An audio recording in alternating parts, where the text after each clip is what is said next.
मंच पे बैठे हुए हमारे तमाम बुजुर्ग जो आज अनशन में बैठे हैं, हमारी माताएं बहनें और मेरे सामने बैठे हुए नौजवान साथी और बुजुर्ग, सबसे पहले आप सबको हाथ जोड़ के राम राम है। और आपसे इस चीज के लिए क्षमा भी चाहते हैं, माफी भी चाहते हैं कि आज आपके धरने का 34वां दिन और 34वें दिन हमने यहाँ पर हाजिरी लगाई है। लेकिन उसका एक कारण मेरे बुजुर्गों नौजवान साथियों ये था कि लगभग 1.5 महीने पहले हमारी ड्यूटी लगा दी थी। दक्षिण भारत के 4-5 राज्यों में बड़ी बड़ी पंचायतें तय हुई थी। एक पंचायत 20 तारीख से 21 तारीख से केरल से शुरू हुई थी। केरल के बाद पंचायत तमिलनाडु में थी, तमिलनाडु के बाद कर्नाटका में थी, उसके बाद तेलंगाना के हैदराबाद में थी। तो 20 तारीख से जो 2 पंचायतों का शुरू हुआ था, उसमें हमारी पहले ड्यूटी लगी थी और ये कहा था कि भाई आपने 12-13 दिन वहीं पे देने हैं। और हमारी शुरुआत से एक ये कोशिश रही है कि ईमानदारी से जहां पे हमारे बड़े बुजुर्गों ने ड्यूटी मारी ला दी, अपन हमारी ड्यूटी पूरी निभानी है। उस ड्यूटी तो उन्हें प्रेम नहीं होना, तो इसलिए आपसे क्षमा भी चाहते हैं। लगभग 15 दिन पहले भाई होशियार गिल जी का, भाई महावीर चहल जी का, जसविंदर जी का और तमाम साथियों का मैसेज संदेश आया था। लेकिन हम उस समय तमिलनाडु में भाई संदीप का भी फोन आया था, जब संदीप से बात हुई थी उस समय तमिलनाडु में हमारे प्रोग्राम चल रहे थे। और बड़ी आपसे खुशी की बात यह बताना चाहूंगा कि उस दक्षिण भारत के 4-5 राज्यों में जो पंचायतें हुई, उसका नतीजा ये आया कि जो पिछले आंदोलन में अपने दक्षिण भारत के उतने ज्यादा किसान साथी नहीं पहुंच पाए थे, अब की बार दक्षिण भारत के 35 किसान संगठनों ने यह कहा है कि फरवरी में जब आप दिल्ली चलो का आंदोलन करोगे तो दक्षिण भारत से भी हजारों की संख्या में हम दिल्ली पहुंचेंगे, अब की बार कमी नहीं रहने देंगे। मेरे बुजुर्गों नौजवान साथियों, आज आपको एक विश्वास दिलाते हैं। आज 5 तारीख है, कल भी जींद जिले के कई गांवों में थे, आज बद्दोवाड़ में, सीसर में, सिंहवाड़ में थे और अभी जाते समय भी 3-4 गांवों में कैथल के प्रोग्राम है। आपको ईमानदारी से बात बताना चाह रहे हैं कि उन तमाम गांवों में आपका संदेश हमने ये पहुंचाया है कि भाई 7 जनवरी ने सबने कमाल पुराने धरने पर बड़ी संख्या में डंडे और झंडे लेकर चलना है। और जो है हम पहले नहीं आ पाए, जो है कमी रहेगी, जो है कसर रहेगी, आपको यह विश्वास दिलावे है कि 7 तारीख ने सैकड़ों साथियों के साथ आपके यहां पर धरने पर आपका साथ देने के लिए पहुंचेंगे। और भाई अगर देखा जाए तो हरियाणा का जो ये इलाका है, हरियाणा पूरा हरियाणा क्रांतिकारी है, लेकिन अगर हरियाणा में भी देखें तो कैथल जींद रिसार का मुकाबला कौन है। आप सारे तक मजबूती का आगे हो का आंदोलन लड़ो हो। मेरे बुजुर्गों, मेरे नौजवान साथियों, एक छोटी सी समझने की बात है, ये बड़े बड़े रोड ये कब लाग रहे हैं, ये रोड किसके खेत में लिख रहे हैं? हमारे और आपके खेत में थे। ये 15-15 फुट ऊंचे जो है रोड खाने लग रहे हैं, या 15-15 फुट की माटी के दावे है, या माटी मारे और आपके खेता में दावे है। अरे सड़क मारे खेत में तो बनने लग रही, माटी मारे खेत में तो जाने लग रही, उसके बावजूद ये मारता आपने क्या कहे कि भाई रोड पे उतरने का चढ़ने का रास्ता आपको नहीं मिलेगा। जो दिल्ली से मुंबई का हाईवे बढ़ गया, उस दिल्ली और मुंबई के हाईवे पर बाकायदा ये लिखा हुआ है कि कोई किसान अपनी बग्गी लेकर, अपनी ट्रैक्टर ट्रैली लेकर, मोटरसाइकिल लेकर इस रोड पर नहीं चढ़ेगा, और अगर चढ़ेगा तो उसका भारी भरकम चालान काटा जाएगा। मतलब सब कुछ मारी छाती पे रोड कर देंगे और फिर मारते ही रुकेंगे, आपने नहीं चढ़ दे। आज से 5-6 महीने पहले की एक रिपोर्ट पढ़ रहा था मेरे बुजुर्गों, इन रोडों में अपनी जमीन तो जाती है, अपनी जमीन तो खराब हुए हैं, उसके रेट, उसकी कीमत, उसका मुआवजा मेरे को बढ़िया ये नहीं देते।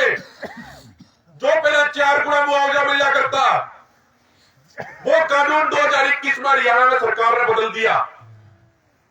जो भारतीय जनता पार्टी बात करती है कि एक देश एक कानून होना चाहिए, कोई भाजपा वाले झूठा का जो पूछ के तो देखे कि जो 2013 का कानून क्या करता कि किसान को कलेक्टर रेट से 4 गुना मुआवजा मिलना चाहिए, ब्याज मिलना चाहिए, जमीन एक्वायरमेंट से पहले किसान की सहमति लेनी चाहिए। बड़ी बड़ी कंपनियां के दबाव में 24 अगस्त 2021 में हरियाणा सरकार ने विधानसभा में वो कानून क्यों बदला? ईद करेगा इनका एक देश एक कानून का नारा। मेरे बुजुर्गों 4-5 महीने पहले एक रिपोर्ट पड़ी, अपनी जमीन तो जावे ही रोड़ा में। ये रोड बनने के कारण जो पानी का बहाव हुआ है, पानी का बहाव भी डिस्टर्ब हुआ है। जो ये ऊंचे ऊंचे रोड काटे हैं, इन रोडों के कारण पूरे हरियाणा में 15,000 एकड़ जमीन जो खेती की बहुत बढ़िया जमीन थी, वह जमीन खराब होगी अपनी। आप केएमपी के में चले जाओ, जब आप बहादुरगढ़ से निकलोगे आगे फरुखनगर कैंट जाओगे केएमपी पे, तो आपकी सोड़े हाथ में जितनी दूर की नजर जाओगी, बाएं हाथ में जितनी दूर तक आपकी नजर जाओगी, आपने 12 मास पानी खड़ा दिखेगा। इन उच्चे रोडा की एक बड़ी समस्या भी यह है, अब जो पानी प्रेन हो जाएगा वो प्रेन रह जाएगा, प्रेन हो जाएगा प्रेन रह जाएगा। पानी का बहाव खत्म कर दे है ये, जो एक प्राकृतिक बहाव है। तो जमीन तो लेवे है, इसके आसपास इन ऊंचे ऊंचे रोडा के आसपास जो हमारी खेती लायक जमीन है, उस जमीन ने भी ये खराब कर रहे हैं। मेरे बुजुर्गों, एक छोटी सी घटना आपको बतानी बड़ी जरूरी है। 2011 में यह घटना भी हमारी जमीन से जुड़ी है। जुगरापा यानी खेती कर रहे हैं, छत्तीसगढ़ में, झारखंड में भारत की जनसंख्या का एक बड़ा हिस्सा आदिवासी किसान है जो खेती कर रहे हैं। 2011 में भारत सरकार ने छत्तीसगढ़ में एक जगह हसदेव जंगलों में अडानी को दे दी कि भाई तू इन पेड़ों में काट दे, जो हजारों साल पुराने पेड़ है तू काट दे इन्हें, और उन्हें खुदाई करके सारा सामान तू ले जा। खदान बनाने के आदेश हो गए। लेकिन 2011 के बाद उन आदिवासी किसानों ने आंदोलन किया, संघर्ष किया, लगातार सरकारें आई, सरकारें गई, लेकिन उन आदिवासी किसानों के संघर्ष के कारण किसी सरकार ने यह हिम्मत नहीं करी कि पेड़ों को कटवा दे और खुदाई शुरू करा दे। लेकिन 1-1.5 महीने पहले छत्तीसगढ़ में भारतीय जनता पार्टी की सरकार बनी और 1 महीने के भीतर भीतर 2 जिला में भारी भरकम पुलिस लगा के जो आदिवासी किसानों के नेता थे, जो आंदोलनकारी नेता थे, उनको गिरफ्तार करके 10,000 से ज्यादा पेड़ काट दिए। जो सैकड़ों साल पुराने पेड़ थे, जिस हसदेव जंगल को पूरे भारत का फेफड़ा कहा जाता है, इतनी ऑक्सीजन वो पैदा कर रहे हैं, उन्हें 10,000 पेड़ सिर्फ गौतम अडानी के फायदे खातिर कटवा दिए। मेरे बुजुर्गों, जल जंगल जमीन हमारा, लेकिन आज कब्जा कौन करने लग गया है? सारे कॉर्पोरेट घराने। ये रोड किसने बनने लग रहे हैं? ये रोड मारती आपसे नहीं बनने लग रहे, ये रोड बड़े बड़ी बड़ी कंपनियां आया खातर। और एक अंत में बात कहना चाह रहा हूं मेरे बुजुर्गों, आज देश बड़ा महत्वपूर्ण मोड़ पर खड़ा है। जो हमारा देश है बड़े निर्णायक मोड़ पर खड़ा है। आज आपने एक एक कदम यार संभल कर उठाना पड़ेगा। जो हमारी अगली पीढ़ी है, जो नौजवान है, जो ये छोटे छोटे हमारे भाई हैं, आज इनका भविष्य इस बात पर निर्भर करेगा कि आज हम और आप कितनी समझदारी से काम कर रहे हैं।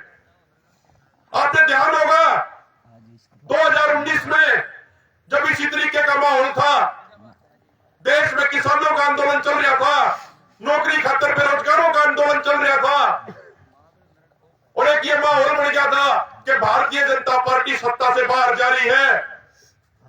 14 फरवरी 2019 को पुलवामा में आतंकी हमला हो गया, किसानों के, मजदूरों के 40 बच्चे शहीद हो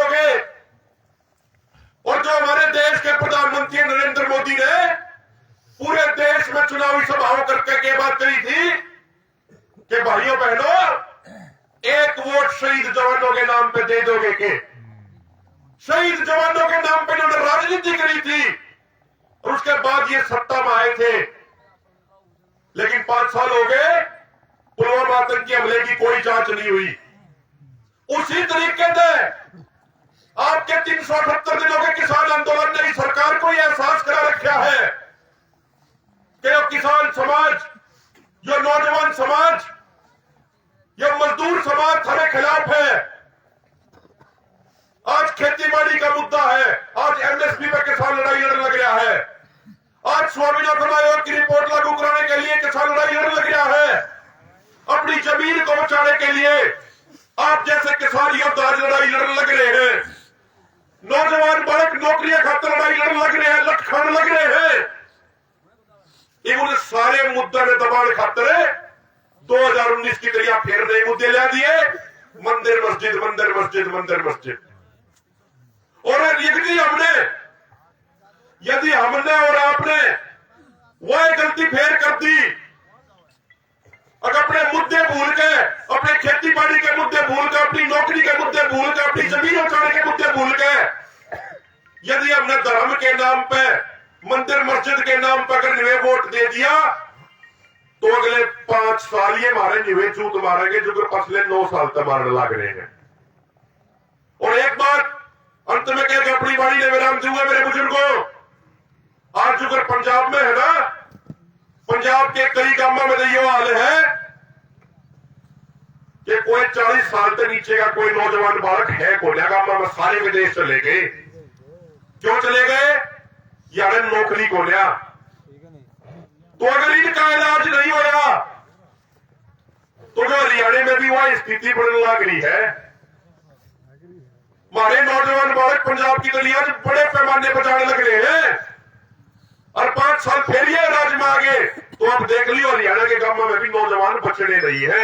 मजबूरी बढ़ जाएगी सारे न मजदूरीकरण खातिर विदेश जाने की। तो आज हमारे देश का भविष्य आज आप लोगों की समझदारी के ऊपर निर्भर करे है।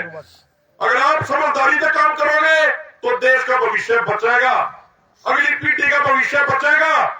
और अगर आप समझदारी से, हम सब समझदारी से काम नहीं लेंगे तो फिर देश का भविष्य बड़ा अंधकार में है। और मेरे बुजुर्गों, पूरे देश में किसान खड़े होने लग रहा है। नरेंद्र मोदी के गृह राज्य गुजरात में 2 दिन पहले उन्हें भी बड़ा मीटिंग हुई, बड़ी मीटिंग हुई, किसानों की बड़ा सम्मेलन होया। वे भी कहीं के दिल्ली हम भी जाओगे।